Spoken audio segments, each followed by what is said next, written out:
केळ्याचं फूल नावामध्ये जरी फूल असेल तरी हे भाजी म्हणून खाल्लं जातं.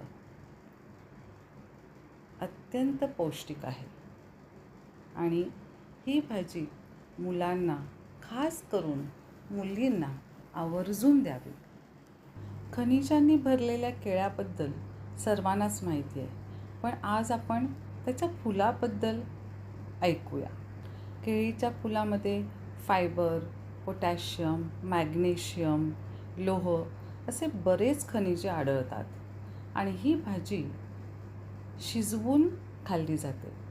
ह्या भाजीचे विविध पदार्थ बनवले जातात, जसे की सूप शिजवून आपण ह्याला कोशिंबिरीमध्ये सुद्धा टाकू शकतो. त्यानंतर ह्या भाजीचे कटलेट, पॅटीस असे बऱ्याच प्रकारच्या रेसिपीज बनवून आपण ही भाजी खाऊ शकतो.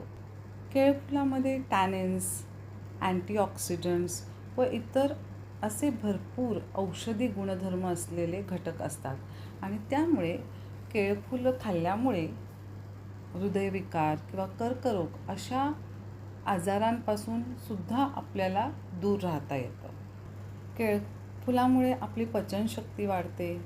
मुलींना मासिक पाळीच्या वेळी केळफूल दिल्याने त्यांचं जे दुखणं आहे ते कमी होतो आणि हॉर्मोन्स बॅलन्स करण्यासाठी सुद्धा मदत होते.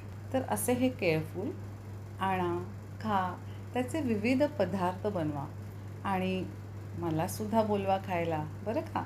धन्यवाद.